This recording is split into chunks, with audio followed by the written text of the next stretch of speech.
Hey everybody, Hoosier Jedi here with another review for you. And this time I'm going to be talking about episode 8 of season 2 of Young Justice called Satisfaction. And after a really long break, Young Justice is back and it is definitely bringing some serious satisfaction. There is a lot going on in this episode, and let's get right into it. Obviously, we're still sort of picking up the pieces from where we last left off with the team believing that Aqualad had killed Artemis. Of course, this is a big, big deception with her, of course, being alive and only folks like Kid Flash and Nightwing being in on the truth. So, this is, of course, causing some major consternation with the team.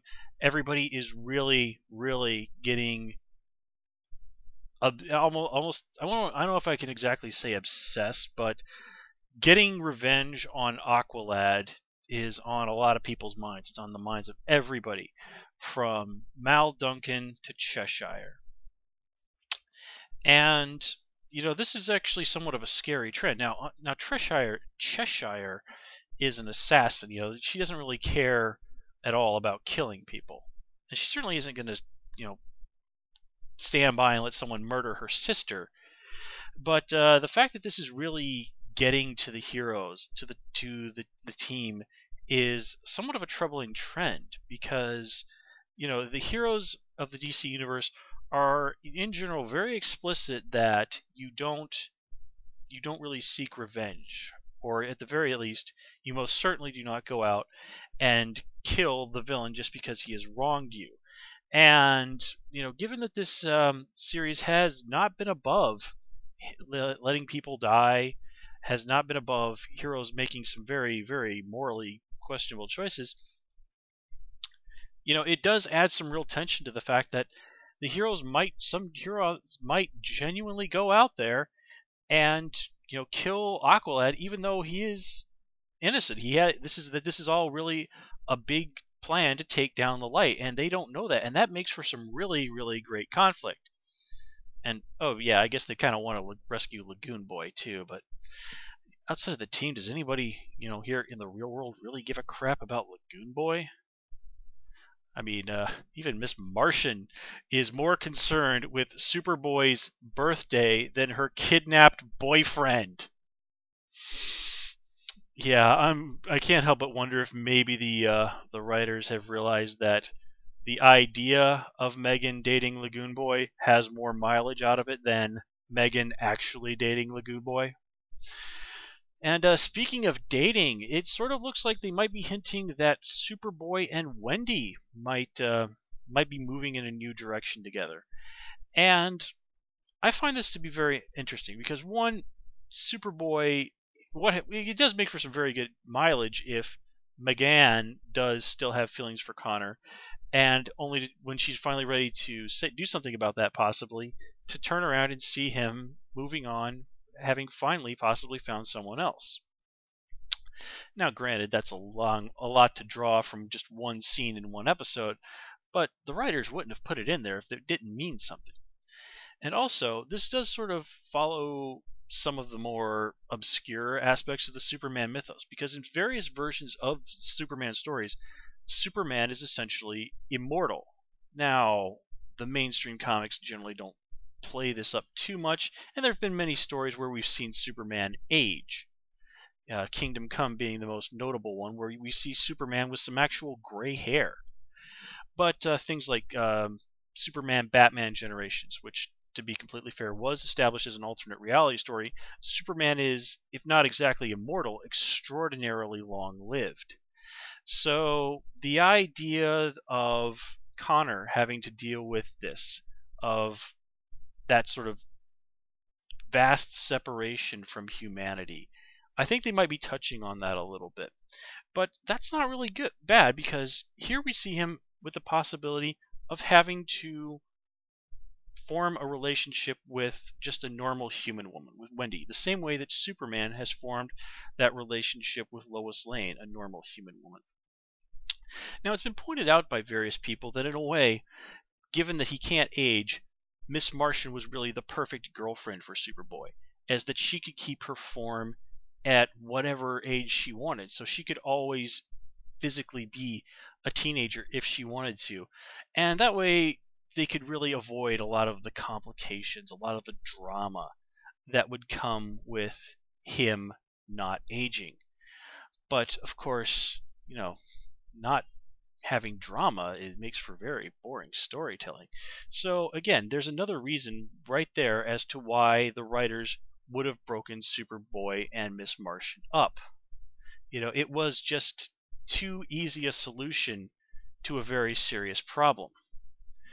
But of course, they haven't completely let that go away either. So where's all this going to go? Who knows? But I'm definitely interested to find out. And I gotta give this show credit. This is definitely the best interpretation of Wendy that we've seen pretty much anywhere. I mean, she's a character that started out as sort of a jokey teenage character on the old Super Friends cartoon. And while they did do some stuff with her in the comics, the Teen Titans comics in more recent years, my general observations on that is that it hasn't been really terribly well received by the fans. I mean, in the comics, her brother Marvin got mauled to death by a horribly mutated super version of Wonder Dog. Seriously. So, it really isn't a surprise that a lot of people like this interpretation of Wendy, even though she's, for the most part, only been a minor character so far. But anyway, let's get right into the real meat of this episode, which is, I would have to say, what's going on with Speedy and Red Arrow and Green Arrow.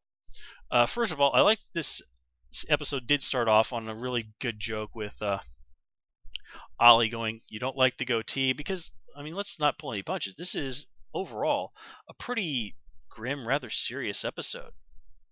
I mean, you do have a teenage boy trying to murder someone. So you need to take your humor in these situations where you can get away with it.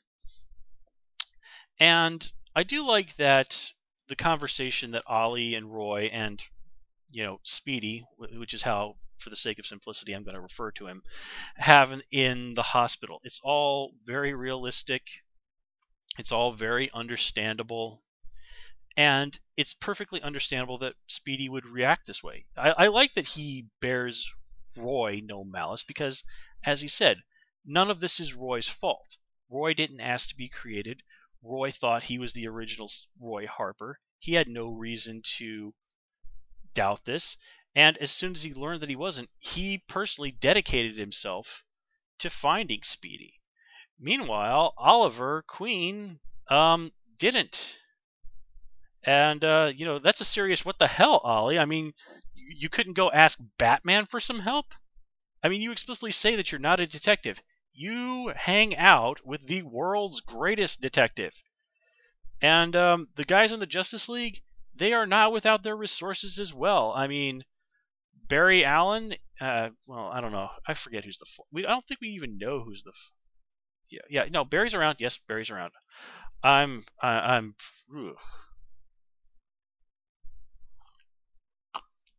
Yeah, Barry Allen's a police scientist. Superman is an investigative reporter. Wonder Woman, well, in some versions of her story, she's a government agent. I mean, seriously, you are surrounded by people with extraordinarily resources and talents, and if you just go to them and say, "Guys, I just found out that my sidekick was kidnapped by Lex Luthor years ago, and he's been storing him somewhere in a refrigerator. Can you help me find him?" Well, I'm pretty sure the Justice League would have absolutely no problem whatsoever in bringing their full resources and abilities to bear to find this out. I mean, seriously, you tell something like that to Batman, you think he's not gonna rest until this is taken care of? I mean, look at how Bruce is with sidekicks. You do not mess with Robin or Batman is really gonna come after your ass. So, again, this is only possible by Ollie being the biggest freaking moron on the planet. And, this is one of my gripes with this episode. It just doesn't make sense that he wouldn't do that. There is no justifiable reason why he wouldn't do that. except that it makes for good drama. But this isn't good drama, it's stupid drama. And this show's really better than that, at least most of the time. But anyway, speaking of sidekicks, we get to see a little bit of insight into what's been going on with the Batman family down in the Hall of the Fallen Titans, or whatever the heck you want to call that place. Now, it is explicitly stated earlier in the season that Tula was indeed killed, and we do see one of the holographic statues to her. Now, the idea of a hall filled with the fallen heroes, fallen members of the Titans, it's right out of the comics. It's established. And they even had statues to their mentors at times. I know that there was one story where we saw Impulse, Bart Allen, looking at a statue of his mentor, Max Mercury, and just sort of lamenting that he really wished Max was still around to help him out and guide him, even though when Max was around, the two of them constantly butted heads. It was a really great character moment for him because I really enjoyed those old Impulse stories with Mark Waid and Humberto Ramos, and the interplay between Bart and Max was just really great stuff. It's really a shame those comics aren't more. The collections of those really aren't more easily available. But anyway, we of course also get to see Ted Kord here. We get to have our little moment with Jaime and Bart bonding. And he even explicitly says that people just think that the original Blue Beetle put on a new suit. Now, granted, Jaime obviously does not have the body of an adult, and that Ted Kord was physically, had a much different build. But keep in mind, most people don't, stand next to superheroes and explicitly, compare. Well, wait a minute, this guy 5'10" a couple of years ago? Now he's like 5'8". Again, most people don't really have that detailed level of knowledge. So it is perfectly in keeping with the situation that people would simply believe that. And it is a very nice character moment for Jaime that he laments that he never got to know Ted Kord, that he never was trained by him. And you have to think that must eat at him a little because he doesn't even know if Ted Kord would approve of him being Blue Beetle. Now, granted, Jaime's done his share of very heroic stuff. And if you've read the Blue Beetle comics, you can definitely see that Jaime is very much a very worthy successor to Ted. Now, again, and I believe there was some time travel stuff where they actually did get to meet and talk, but blah, blah, blah, blah, blah. We're talking about this episode. So, I do like that. And Bart does make a very good point that in terms of legacies and their ties to legacies of other heroes, he and Jaime actually do have some things in common. So I'm really interested to see where this is going to go, because these two guys, they do sort of make for rather oddball friends, but there's a lot of storytelling potential there. And of course we get to see a Robin in the Hall of Fallen Titans, and this is doubtlessly Jason Todd. It is explicitly stated in the comics that he was very briefly a member of the Teen Titans. And in fact, when Jason Todd came back from the dead as Red Hood, there was even a story where he came and sought revenge on the Titans because he just felt they didn't give a crap about the fact that the Joker murdered him.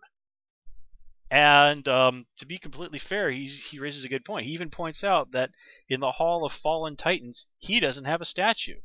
So really, is it any wonder why he didn't feel that the Titans cared about him? But Jason Todd is one of those characters that I have a little bit of a soft spot for, simply because everyone seems to hate him. Now, granted, if you've read some of the Jason Todd stories, it's pretty easy to understand why. But the story where the Joker does kill him, Death in the Family, very famous Batman story, is actually quite good. And I always sort of interpreted Jason Todd as somebody who had potential. The writers just could never figure out how to handle him well. And ultimately they just said, you know what, screw it, let's just kill him. But anyway, speaking of family, let's talk a little bit about what's going on with Sportsmaster and Cheshire and all that. First of all, I do like that they showed this moment between Wally and Artemis's mother.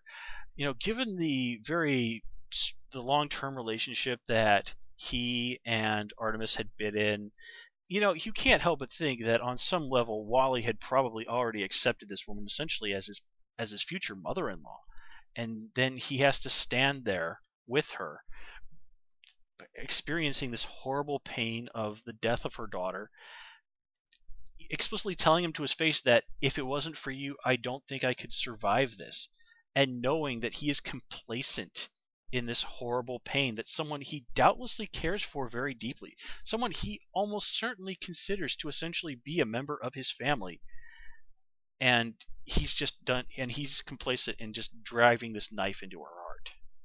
I mean, can you imagine how poor Wally must feel right there? And then off to the side we have Sportsmaster and Jade and baby Leanne. I do have to point out that Cheshire is being kind of dumb in that, dragging around a baby, as we saw in Tibet, is an extraordinarily stupid thing to do when you're trying to be stealthy. But, I don't know, maybe she slipped some wine into Leanne's bottle or something. I've heard that's an old trick that folks in Europe like to do to calm down crying babies. Who knows if it's true, though. But I do like that she does make it very explicit that, I'm not going to stand for this. Aqualad's going to die. I might not have been a very good sister, but I did love Artemis. And of course, right off to the side, we have Sportsmaster being the most obnoxious dick on the entire planet, saying like, yeah, if Black Manta was going to kill my daughter, he should have at least run it by me first, which, is of course darkly humorous, and it's hilarious just the look Cheshire gives him. You really have to wonder what in the world are the Light offering her that she's willing to work with her dad like this? I mean, it's established that she hates him, but just this, I mean, really, what in the world could possibly be compelling her to keep working with him? But it is interesting an interesting insight into Sportsmaster's personality. Let me show you guys something. All right, this is a role-playing book. For people, because I'm into that sort of thing. I love tabletop role-playing games.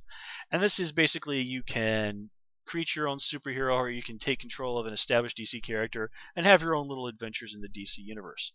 And naturally, this has a bunch of tables and charts and stuff detailing the various heroes and villains. And on the pages that have the character files and stats for all the villains, one thing that I've noticed in almost all of them is that all the villains, seem to have an obsession. For example, Lex Luthor is obsessed with humiliating and destroying Superman. Darkseid is obsessed with the anti-life equation. Cheetah and Cersei are obsessed with destroying Wonder Woman. Gorilla Grodd is obsessed with the idea that the people of Gorilla City are superior to humans, and so on and so on. And Sportsmaster's obsession, obviously beyond sports, or mastering sports at the very least, is himself. Sportsmaster cares only about himself. He doesn't care that his own daughter is dead. Basically cares that, in his mind, Black Manta dissed him. And he certainly doesn't seem to care at all that, oh yeah, there's just a few feet away his own granddaughter. He doesn't even say one word about it. And, not a word about the mother of his children in horrible pain a few feet away, and certainly not a word about his own daughter's pain at the death of her sister. Everything in Sportsmaster's world exists to either boost him up or to stand in opposition to him. He really is someone who is incapable of caring about anyone but himself. And the fact that Cheshire has something that she cares about beyond herself. She cares about Leanne. She cares about Roy. She cares about her mother and her sister. That makes her the much more three-dimensional character. And, I really do have to give the writers credit for that. Now, there's nothing wrong with having a villain like Sportsmaster who's very straightforward in his desires. There's nothing wrong with that. It's just it's just not really a way to deliver a rich character. But there's actually nothing wrong with having simple and straightforward characters either. So again, it's not really a mark against Sportsmaster. It's just they are taking the less the less complicated route, I guess, is the best way that I can put it. And that's not bad. But I think I'm kind of starting to repeat myself just a little too much. So let's move on. Oh yeah, one thing I do want to briefly say is I did get a big kick out of Superboy and Wendy going to college in Ivytown. The DC universe sort of implies that to be a counterpart to, not surprisingly enough, Boston. And it's actually where the Atom hung out. That's his hometown. But anyway, one thing I did want to say about when Roy and Ollie pursue Speedy into the little secret base. After the grenade goes off, did you notice that Ollie and Roy didn't bother to close the door to the secret base? So there's been a bit of an explosion, and one assumes the people outside heard it and probably, called the police or 911 or, came over there to see what happened. And there are Roy and Ollie standing there in front of all these rows full of, bizarrely, lots of assault weapons, which seems like kind of a strange thing for Green Arrow to have. Not bothering to do anything to conceal their secret identities, fiddling around with their superhero computers. Guys, if you care at all about your secret identities, take a moment to close the door. Now, let's see. Let's get on to since we're talking about Speedy. I wasn't too very impressed with his plan to attack Lex Luthor. I mean, come on, dude. You really think that it's that easy to take down Lex Luthor? Now, granted, he does have at least a halfway decent plan. He did not for a moment think that just shooting a missile through Lex Luthor's window was going to take him out. I mean, in the comics, Lex Luthor has even said that the LexCorp building is designed to withstand stuff like that, and explicitly to keep Superman from snooping. He's like everything is lined in some way or another with lead to keep Superman from seeing what's going on in there. I'm assuming that there's also something to keep Superman from hearing what's going on in there too, but that's not really relevant here. Really, I did get a big kick out of seeing Mercy. I always like her. She's a character I've really enjoyed ever since the original Superman the Animated Series from the 90s where she was introduced. And did you notice that Lex Luthor's tactical SWAT team guy was called Otis? This, of course, being a reference to the character of Otis from the early Superman, the Christopher Reeve, Gene Hackman Superman movies from the late 70s and the early 80s, where Otis was Lex Luthor's incompetent sidekick. For some reason, Lex Luthor felt the need to keep around an extraordinarily incompetent guy as his sidekick. I'm glad that Otis kind of went away, because really, Lex Luthor keeping somebody around who's incompetent makes absolutely no sense. Lex Luthor keeping around a badass assassin android makes much more sense. And the fight between Roy and Mercy was really quite intense and really showed us that despite what's happened, being out of the game for so long, despite losing an arm, being emotionally a wreck, Roy is still a very smart guy, trained by a Justice League member, and without the normal moral restraints that come along with the superheroes, he's an extraordinarily deadly person. I mean, even Lex Luthor says, I don't know if you're really willing to die just to maim me. But Lex Luthor is certainly no fool, and we've seen that many, many times, not just in this series, but across many, many interpretations of the character. And he really does get to the heart of it all. Is like, what does Roy want? Does Roy really want just to kill him? Does Roy want to die to do that? Well, the answer that we get pretty clearly is no. Speedy. That Speedy doesn't want to die. Speedy wants satisfaction. Now, what exactly does satisfaction mean? Well, apparently it means having a badass cybernetic arm, which is actually in keeping with stuff that happened to the character of Roy Harper in the comics. That sort of stuff wasn't terribly well received by the fans, if I remember correctly, but I have confidence that the Young Justice creative team can really make it work. The problem here is that Roy really doesn't seem to be at least the least little suspicious about, you know, something that Lex Luthor explicitly stated, I had this prepared in advance just in case you ever came to try and murder me. I mean, does that not reek of a trap or something horrible? In fact, if Speedy had bothered to listen to Roy and Ollie explain things, you'd think he'd have taken note of the whole Lex Luthor engineered it, or I'm sorry, the Light engineered it so that Roy would betray the Titans. And now he seems to be ready to just stick this thing that Lex Luthor gave him on his arm and go out and be Arsenal. I mean, I don't think I need to elaborate on just how monstrously stupid that is. But Roy, of course, I'm sorry, Speedy calling himself Arsenal, of course, is the code name that he that he used before he changed it to Red Arrow.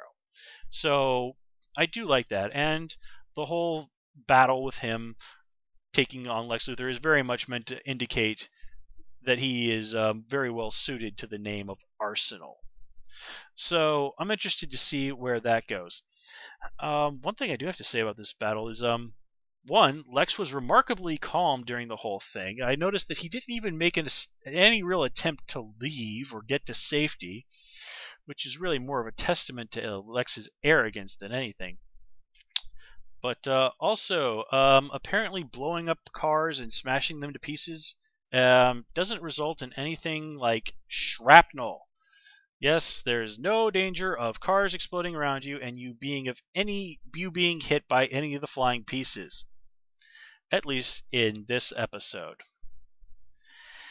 And let me see. Just looking at my notes there. Yeah. One other thing, I did get a kick out of seeing the little, maybe not exactly bachelorette party, but maybe the precursor to it was happening in Dakota City. In the comics, that is, of course, where Rocket comes from, so it's totally fitting that would happen there. And I've talked already about Dakota City and Milestone and all that, so I'm not really gonna go over that again. I did, of course, get a big kick out of just how doomed Captain Cold was, and it certainly was nice to sort of check in with the girls of the team and let them have their little moment, because this was an episode that really did very much focus on the male members of the team quite a bit. So I'm glad that they didn't